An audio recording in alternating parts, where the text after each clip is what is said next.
Hello दोस्तों, कैसे हैं आप। दोस्तों, शिक्षा भर्ती जुड़ी कोई भी अपडेट हो मैं आपके पास जरूर लाता हूं। और जैसे आपको मालूम है, एमपी शिक्षक नई भर्ती 2023 का नोटिफिकेशन आउट हो गया है। उसमें सबसे बड़ा कंफ्यूजन है आपके सब्जेक्ट को लेकर। स्नातक और स्नातकोत्तर में कैसे सब्जेक्ट का कॉम्बिनेशन चाहिए, क्या वो सब्जेक्ट हमारे पास स्नातक में होना कंपलसरी है जिससे हमने स्नातकोत्तर यानी मास्टर डिग्री प्राप्त की है। सभी जानकारी गवर्नमेंट के आदेश जो जारी हुए हैं उनके हवाले से मैं आपको देने वाला हूं, जिससे कि लास्ट तक आपको कोई भी कंफ्यूजन ना रहे। तो दोस्तों, जैसे आप देख रहे हैं, मध्य प्रदेश शासन स्कूल शिक्षा विभाग तथा मध्य प्रदेश शासन जनजाति कार्य विभाग के अंतर्गत उच्च माध्यमिक यानी वर्ग 1 के लिए पात्रता परीक्षा 2023 आयोजित की जा रही है। पहले तो हम ये देख लेते हैं कि इसमें योग्यता क्या मांगी गई है और कौन इसको अप्लाई करेंगे, क्योंकि 2018 की यदि आप पात्रता परीक्षा पास हैं तो आपको ये एग्जाम देने की जरूरत नहीं है। आप इसके बाद जो चयन परीक्षा होगी, विभागीय चयन परीक्षा, उसी में डायरेक्ट आवेदन कर सकते हैं। लेकिन जो 2018 की वर्ग 1 की चयन परीक्षा में पास नहीं हुए हैं या जिन्होंने नहीं दी है, उनके लिए कंपलसरी है कि आपको ये एग्जाम देना होगा। इसके बाद जो सेकंड एग्जाम होगा, भर्ती परीक्षा, वो भी आपको क्लियर करना होगा। उसके हिसाब से मेरिट बनेगी दोस्तों। तो पहला एग्जाम आपका यही है। 2018 में जो क्वालिफाइड है उन्हें ये एग्जाम देने की आवश्यकता नहीं है। योग्यता की बात करें दोस्तों, तो यहाँ पर आपने स्पष्ट कहा है कि संबंधित विषय में द्वितीय श्रेणी में स्नातकोत्तर उपाधि के साथ बीएड या उसके समकक्ष। ठीक है, तो बीएड होना चाहिए और द्वितीय श्रेणी में स्नातकोत्तर होना चाहिए। यहीं से कंफ्यूजन एक उत्पन्न हो जाता है कि जो सब्जेक्ट का कॉम्बिनेशन है वो क्या रहना चाहिए, जिससे कि हमें लास्ट में कोई भार ना करे। यहाँ पर नीचे एक और चीज देखें दोस्तों कि जो रिजर्वेशन में है उन्हें 50% नंबर जो है क्वालिफाई के लिए रखा गया है, और जो रिजर्वेशन में नहीं आते हैं उनके लिए जो है 60% रखा गया है। ठीक है दोस्तों, तो ये यहाँ पर क्लियर हो गया है। तो दोस्तों, पात्रता परीक्षा वर्ग 1 के हम पहले मेन सब्जेक्ट जान लेते हैं, जिनमें आपने यदि ग्रेजुएशन में बीएससी, बीकॉम, बीए कुछ भी किया हो, यदि आपने मास्टर डिग्री यानी कि स्नातकोत्तर उपाधि धारित की है, तो ये सब्जेक्ट से आप डायरेक्ट फॉर्म फिल कर सकते हैं, वो मान्य है दोस्तों।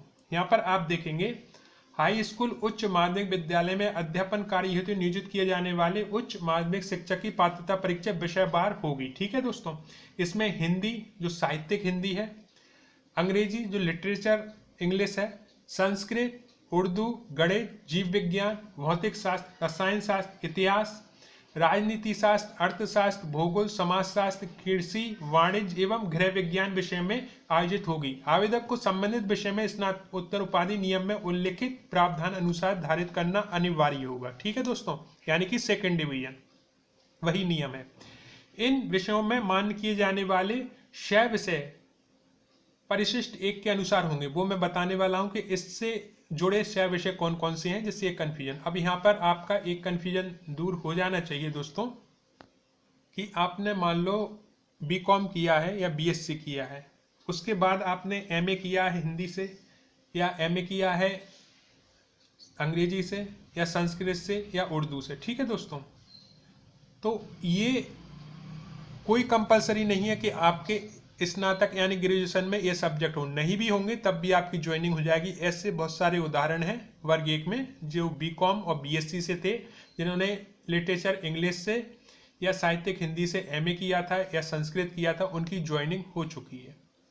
अब यहाँ पर हमको ये समझना होगा कि आखिर 6 विषय होते क्या है। पहले हम ये क्योंकि ये मेन सब्जेक्ट है, अब 6 विषयों के विषय में पहले हम जान लेते हैं। अब दोस्तों, एक उदाहरण के तौर पर ये है एलाइड सब्जेक्ट, जैसे केमिस्ट्री, मैथ, बॉटनी, कॉमर्स और इकोनॉमिक्स आदि में सभी पारंपरिक पाठ्यक्रम में मूल विषय के साथ एलाइड सब्जेक्ट में भी यूजी और पीजी होता है। केमिस्ट्री में अप्लाइड केमिस्ट्री, एनवायरमेंटल में केमिस्ट्री और फार्मा केमिस्ट्री एलाइड सब्जेक्ट हैं दोस्तों। तो मेन सब्जेक्ट तो केमिस्ट्री हो गया, लेकिन ये उसकी जो है जुड़े हुए सब्जेक्ट हैं, तो भी एक केमिस्ट्री के अंदर माने जा रहे हैं। अब बॉटनी में माइक्रोबायोलॉजी, बायोटेक्नोलॉजी और बायोकेमिस्ट्री 6 विषय हैं दोस्तों। बॉटनी मेन विषय, यदि इसमें किसी ने किया है तो कोई दिक्कत नहीं है, लेकिन ये इससे जुड़े हुए सब्जेक्ट हैं जो कि बॉटनी के अंतर्गत आते हैं दोस्तों, है ना। अब गणित में आप देख लें, अप्लाइड मैथमेटिक्स, इंडस्ट्रियल मैथ और इंजीनियरिंग मैथ एलाइड सब्जेक्ट में आते हैं। जैसे आपने देखा होगा वर्ग 2 में इंजीनियरिंग जो थे वो मैथमेटिक्स से अप्लाई कर सकते थे। ठीक है, तो ये तो ये एलाइड सब्जेक्ट कहलाते हैं दोस्तों, ठीक है। तो पहला कन्फ्यूजन तो आप ये दूर कर लें दोस्तों कि जो मैं आपके सामने सब्जेक्ट बता रहा हूँ, यहाँ से लेकर आप जैसे देख रहे हैं हिंदी से लेकर और जो लास्ट सब्जेक्ट है गृह विज्ञान तक, इनमें आपने मास्टर डिग्री की है तो स्नातक से कोई भी संबंध नहीं है। स्नातक में आपने कुछ भी किया हो भूल जाओ, आपकी मास्टर डिग्री वैलिड है और आपको ज्वाइनिंग मिल जाएगी। अब इनसे जुड़े हुए सब्जेक्ट कौन से हैं जिन्हें हम एलाइड सब्जेक्ट कहते हैं, जिसकी डेफिनेशन मैंने आपको दी है, उनके विषय में भी मैं बता देता हूं जो कि इसमें सूची लगी हुई है। अब दोस्तों यहाँ पर आप देख रहे हो ये गणित हो गया, ठीक है। ये मेन सब्जेक्ट है, इसमें आपने गणित में की हुई है एमएससी तो वो मान्य है, कोई दिक्कत नहीं। लेकिन इससे जुड़े हुए एलाइड सब्जेक्ट, ठीक है।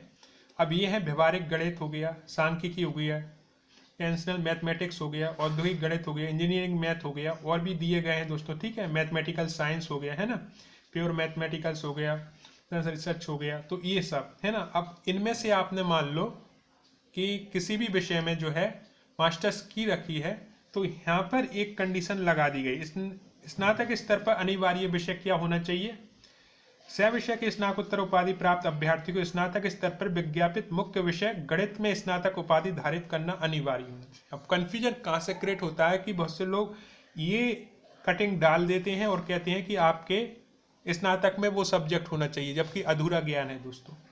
ये उनके लिए है जो कि एलाइड सब्जेक्ट से हैं, जो प्योर गणित से हैं, जो मैथमेटिक्स से एमएससी, उनके लिए ये कंडीशन है ही नहीं, ठीक है।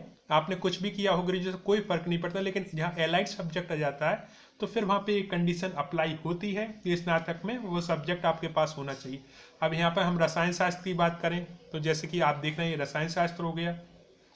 जीव विज्ञान की बात करें तो ये आपका जीव विज्ञान हो गया। यदि आपने बायोलॉजी, और बायोलॉजी में आपके बॉटनी और जोलॉजी ये दो आती हैं ना, इनमें ज्वाइनिंग हो गई थी, बायोलॉजी में बॉटनी और जोलॉजी में ज्वाइनिंग हो गई थी, लेकिन उसके अंतर्गत ये जो सब्जेक्ट हैं ये आपके एलाइड कहलाते हैं।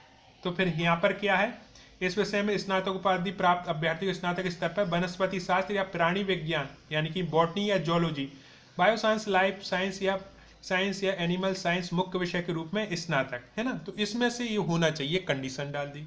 अब कोई कहे कि भैया हमने तो बॉटनी या जियोलॉजी जो बायोलॉजी है उससे किया हुआ है, क्या हमें स्नातक में चाहिए? बिल्कुल नहीं चाहिए। ये इन लोगों के लिए चाहिए जो ये सब्जेक्ट में है ना, ये माइक्रोबायोलॉजी हो गया, सूक्ष्म जीव विज्ञान हो गया, है ना, जैव प्रौद्योगिकी हो गया, ये सब, ठीक है।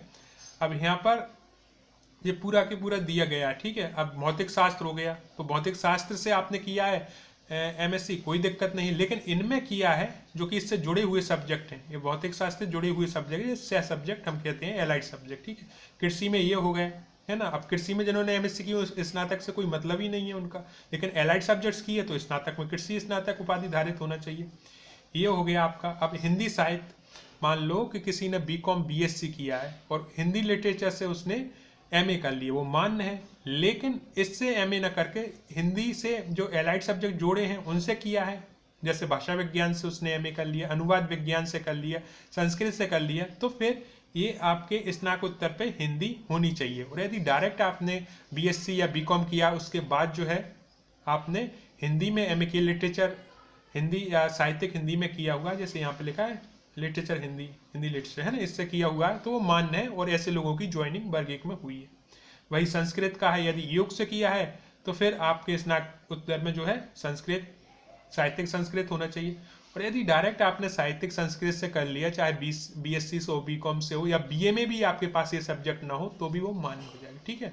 ये एलाइड सब्जेक्ट, ये राजनीति शास्त्र हो गया, ये भूगोल हो गया, है ना, इतिहास हो गया, ठीक है, समाज शास्त्र हो गया, गृह विज्ञान हो गया, कॉमर्स हो गया ये, ठीक है, अर्थशास्त्र हो गया, अंग्रेजी साहित्य, है ना, अंग्रेजी और अंग्रेजी जो लिटरेचर है ना, कोई सह विषय इसका है ही नहीं, डायरेक्ट जो होता है वो इंग्लिश से लिटरेचर होता है, तो यहाँ पर तो कोई सह विषय दिया ही नहीं गया, ठीक है। तो आपने बीएससी बीकॉम किया है और लिटरेचर इंग्लिश से आपने एमए किया है, वो मान्य, ठीक है। उर्दू की बात करें तो इसका कोई सह विषय है ही नहीं, ठीक है। तो उर्दू इंग्लिश है, ये बिल्कुल मान्य है, इसका कोई सह विषय नहीं है, स्नातक से इसका कोई लेना देना नहीं है, मैं ये कह रहा हूँ, ठीक है। चाहे आप बीकॉम हो, चाहे बीएससी हो, चाहे बीए में आपके पास इंग्लिश हो ना हो, कोई फर्क नहीं पड़ता, हिंदी हो ना हो कोई नहीं पड़ता, लेकिन हाँ यदि आप एलाइड सब्जेक्ट से किए हुए हैं तो फर्क तो पड़ेगा दोस्तों। तो इस ये पूरी की पूरी दी गई है इसमें लिस्ट, उसमें से देख लें। ठीक है, अब दोस्तों यहाँ कन्फ्यूजन यही क्रिएट करते हैं। अब देखो दोस्तों कन्फ्यूजन कैसे क्रिएट होता है। ये हिंदी साहित्य लिखा हुआ है, अब मान लो किसी ने बीकॉम लिया हो या बीएससी की हो या फिर उसने बीए किया हो, लेकिन उसके पास हिंदी साहित्य विषय ही ना रहा हो। ठीक है, अब उसके मन में कन्फ्यूजन आ जाएगा कि भैया मैं वर्ग 1 में क्वालिफाइड होऊंगा कि नहीं होऊंगा, जबकि मैंने साहित्यिक हिंदी से जो है एमए कर रखा है। ठीक है, लिटरेचर, तो उसे क्या चीज़ बता दी जाती ये। ठीक है, इधर तो हिंदी दिख गया उसे, हिंदी साहित्य, तो इधर ये बता दिए कि सह विषय में स्नातक उपाधि प्राप्त अभ्यर्थी को स्नातक स्तर पर विज्ञापित मुख्य विषय में हिंदी स्नातक उपाधि धारित करना अनिवार्य होगा। तो वो कहता है कि यहाँ तो स्पष्ट लिखा हुआ है कि भैया हिंदी जो है आपके ग्रेजुएशन लेवल पर होना चाहिए। इस विषय में कोई बात ही नहीं करता कि भैया ये 3 जो सब्जेक्ट दिए गए हैं जो किस लिए दिए गए हैं, इनका क्या मतलब है, तो इस विषय में कोई बात ही नहीं करता। तो ये चीज़ बता दी, ये बता दी, कन्फ्यूजन क्रिएट हो गया। और मैं ये कहता हूँ कि कन्फ्यूजन किसी का इतना क्रिएट मत करो कि उसकी जो है लाइफ पर ही बनाए, क्योंकि ये लाइफ का सवाल होता है। तो स्नातकोत्तर में मान्य 6 विषय हैं दोस्तों, और जो मेन सब्जेक्ट है वो मैंने ऊपर आपको बताई दी, कहीं से कहीं तो कोई प्रॉब्लम है नहीं। तो दोस्तों अब आपके जो कमेंट हैं वही मुझे बताएंगे कि मैं आज अपनी मेहनत में कहाँ तक सफल रहा, क्योंकि पूरी चीज़ मैंने आपको क्लियरिटी के साथ समझाने की कोशिश की है। यदि फिर भी कुछ कमी रह गई तो कमेंट बॉक्स में जरूर लिखें, अगली वीडियो मैंने पूरी करूँगा। ये वीडियो सूचना मात्र था, आपने इसे देखने के लिए इतना समय निकाला उसके लिए दिल से धन्यवाद।